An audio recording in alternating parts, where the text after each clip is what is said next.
तो हाथ ऊपर करके सब युवा हैं, एक बार जोरदार भारत माता की। और आज जिनके प्रचार के लिए माधवी लता जी के लिए एक बार जोरदार तालियां सभी युवकों ने बजाकर उनका स्वागत करना चाहिए। जितने भी पदाधिकारी यहाँ पर उपस्थित हैं, युवा मोर्चा की तरफ से ये कार्यक्रम किया गया है।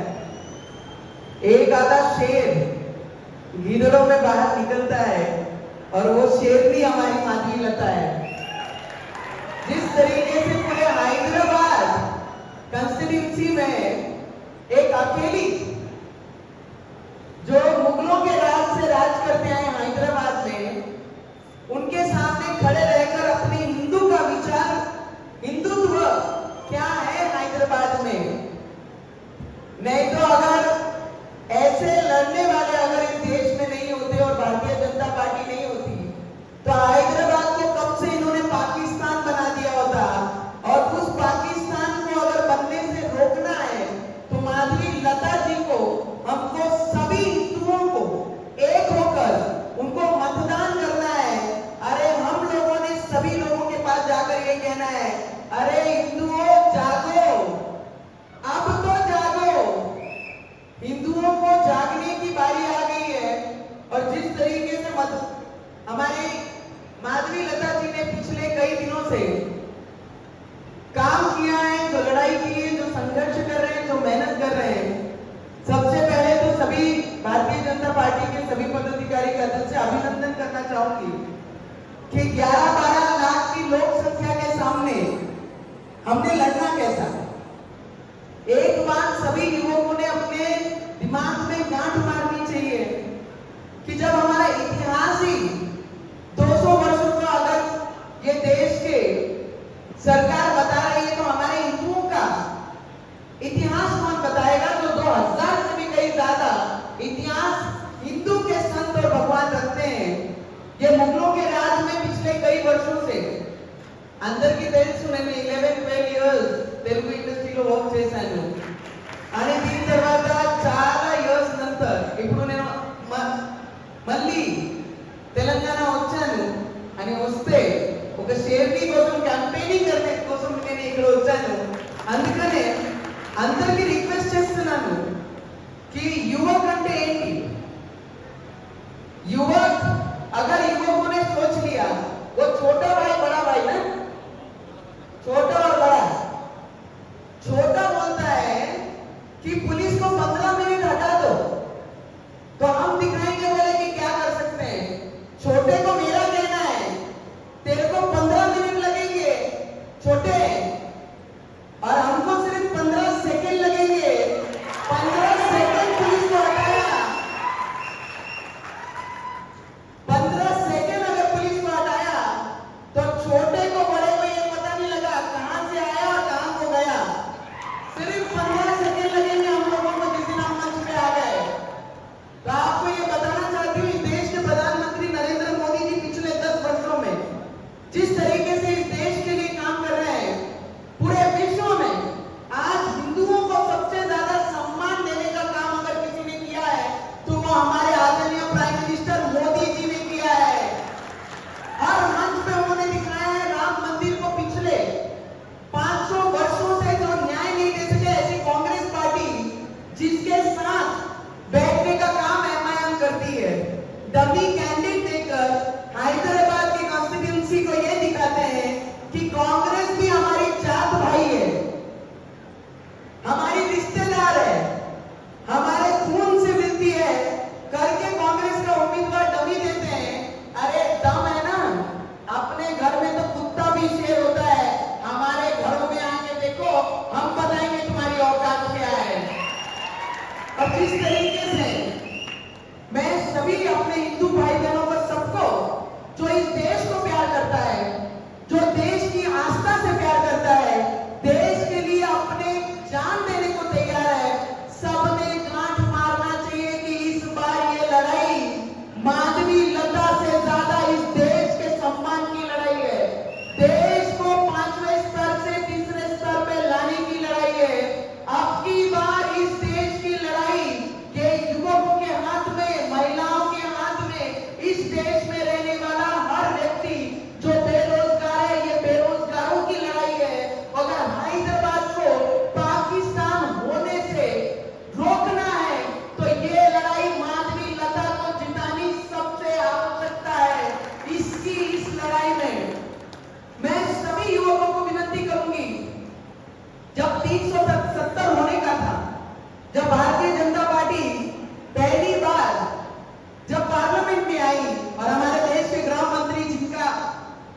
सभी को अभिमान लगता है कि हमारे गृह मंत्री इस तरीके से काम करते हैं, तो ओवैसी साहब क्या बोले कि 370 हटाया तो खून की नदियां बह जाएंगी।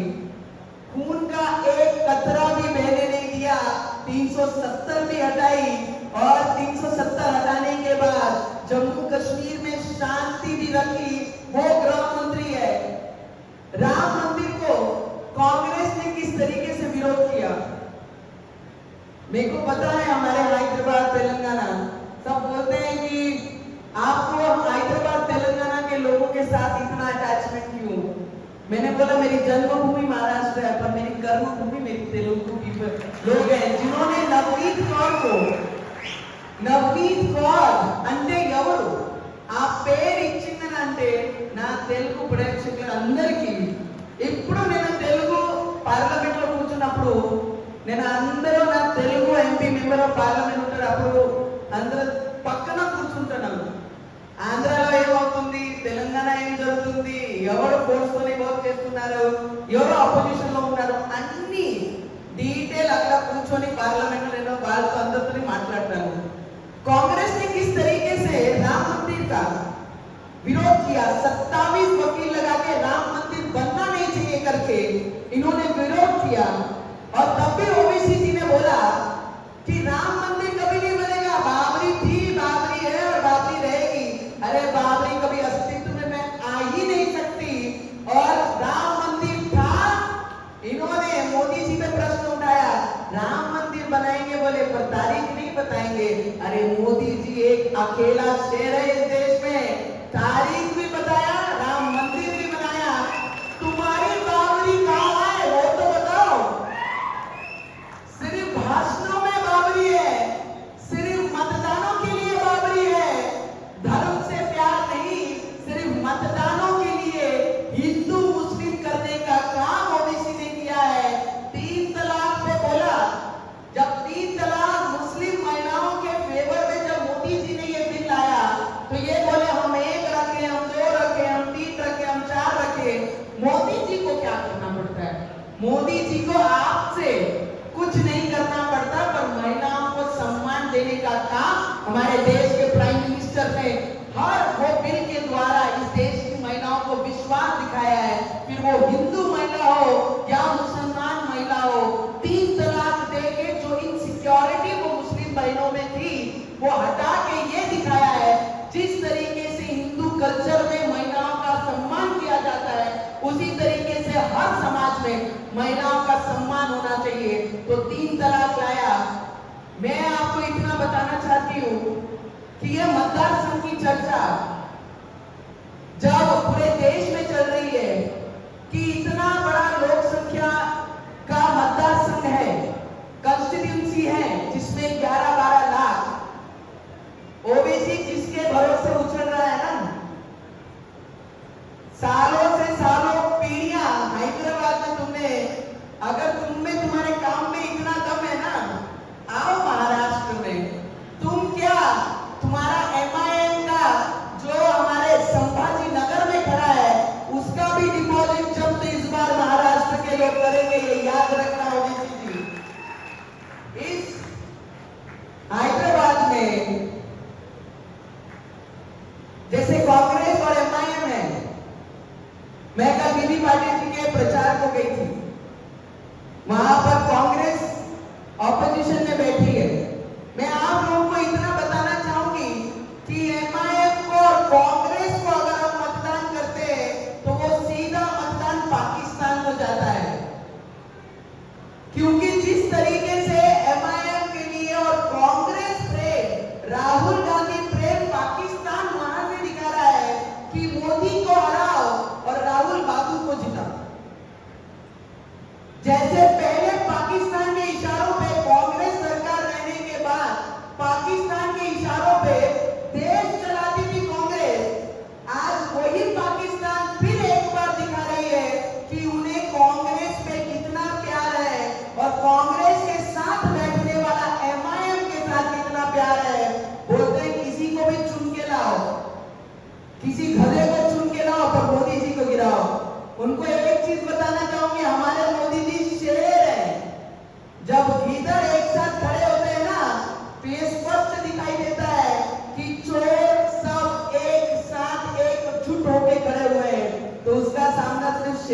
कर सकता है। गीदड़ हमेशा गीदड़ ही रहता है और शेर हमेशा शेर ही रहता है। मैं आप लोगों को जितने युवक हैं यहाँ पर ऐसी जगह पे लड़ना, मैंने कहा ना अपने घर में तो कोई हर कोई शेर होता है, दूसरे के मतदार संघ में दूसरे कॉन्स्टिट्यूंसी में आके दिखाना तो आपको पता लग जाएगा कि आपकी कितनी लायकी है, दूसरे एरिया में आके आप लड़ सकते हैं। मैं युवकों का रजाकार, उनका ऑफिस वो दारुल सलाम ऑफिस है। बोलते हैं सरकार किसी की भी हो तेलंगाना में, डिसीजन कहां से होते हैं? दारुल सलाम से होते हैं। दारुल सलाम को अभी कांटा मारना है। क्या करना है? सभी युवकों से पूछ रही, दारुल सलाम को क्या करना है? क्या करना है? और यहाँ पर जो हिंदू की बात करेगा वही हैदराबाद में राज करेगा। मैं आप लोगों से, सभी युवकों से विनती करूंगी कि इस कॉन्स्टिट्यूंसी को देखते हुए पूरे देश में इस कॉन्स्टिट्यूंसी पे नजर है, तो मैं सभी महिलाओं से भी विनती करूंगी कि मतदान जो परसेंटेज है वो परसेंटेज कैसा बढ़ना चाहिए। हर युवकों ने अपने खून के हर एक बूंद में हम भगवा जारी हैं, ये लेकर मतदान के दिन बाहर निकलना है। अरे 3 दिन नहीं सोए तो कुछ नहीं होगा, पर देश के हित में हम सभी को ये भगवे के लिए काम करना है, ये सभी युवकों ने याद रखना चाहिए। और एक एक मतदान हमारे लोगों का बाहर निकलना चाहिए। वो कितने भी कांग्रेस के डमी लोग खड़े करते हैं, पर हमारा हिंदू इस बार हारना नहीं चाहिए। उसकी जवाबदारी सभी युवकों ने, सभी महिलाओं ने लेना चाहिए और परसेंटेज ये बढ़ना चाहिए। हम लोगों को भूख लगती है, हम लोगों को धूप लगती है, हम लोगों को इलेक्शन के दिन छुट्टी लगती है और छुट्टी के दिन हम लोगों को परिवार के साथ छुट्टी मनाने जाना है। इस बार नो छुट्टी, नो भूख, नो धूप। इस बार सिर्फ मतदान होगा तो देश के हित में होगा। इस बार मतदान करना है तो हैदराबाद को पाकिस्तान बनाने से रोकने के लिए होगा। इस बार मतदान करना है तो माधवी लता को, हमारी शेरनी को इस देश के पार्लियामेंट में भेजने के लिए होगा। इस बार मतदान अगर वोटिंग करना है तो हैदराबाद के सभी हिंदुओं को जगाने के लिए होगा। मैं आप लोगों से, सभी युवकों से विनती करूंगी कि आपकी बार, सभी युवकों से विनती, आपकी बार, सभी का हाथ ऊपर, आपकी बार 400 बार करना पड़ेगा, नहीं तो बोलेंगे राहुल बाबू को प्राइम मिनिस्टर बनाना है क्या? सपने में भी कभी नहीं बन सकता क्या? जिस राहुल बाबू को 52 वर्ष लगते हैं समझदार होने के लिए, तो वो देश कब चलाएगा? वो देश कब चलाएगा? देश चलाने की ताकत तो इस देश के प्रधानमंत्री नरेंद्र मोदी जी रखते हैं। इसके अलावा इस देश को कोई नहीं चला सकता। अरे 5वें स्तर से 3रे स्तर पे लाने की ताकत अगर कोई रखता है तो इस देश का प्राइम मिनिस्टर ताकत रखता है। नरेंद्र मोदी जी इस देश को ऊपर लाने का काम कर सकते हैं।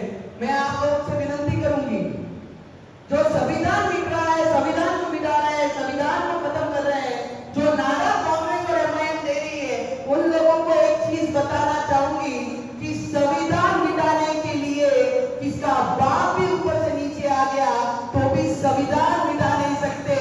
ये चीज आप लोगों ने याद रखना, क्योंकि हमारे देश के प्राइम मिनिस्टर जब नया पार्लियामेंट बनता है तो सर पे संविधान लेके नया पार्लियामेंट में जाते हैं। अरे संविधान का सम्मान करने वाले इस देश के प्राइम मिनिस्टर है, जिन्होंने आदिवासी महिला की, आदिवासी बेटी को प्रेसिडेंट बनाया, राष्ट्रपति बनाया, तो वो संविधान बचा सकते हैं। संविधान कांग्रेस नहीं बचा सकता। सभी कांग्रेस ने हमेशा दलितों को, पिछड़ों को पीछे रखने के लिए कांग्रेस ने हमेशा काम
इतना मैं शब्द आप लोगों को देती हूँ और सभी पदाधिकारियों का, फिर से नगर सेवकों का, कॉर्पोरेटर्स का, माजी एमएलए का लड़के जो हारे ऐसे उम्मीदवारों का भी तो जीतेंगे आज आगे, ऐसे उम्मीदवारों का भी दिल से मैं अभिनंदन करती हूँ। और युवा मोर्चा का, स्टेट के, डिस्ट्रिक्ट के सभी युवा पदाधिकारियों का दिल से स्वागत करूंगी। आपके वजह से हमारी माधवी लता आज इतनी मजबूती से लड़ रही है, सिर्फ मतदान निकालने की जवाबदारी आपकी है। बस इतना ही कहती हूँ, अपने शब्दों को यही विराम करती हूँ। बहुत बहुत धन्यवाद।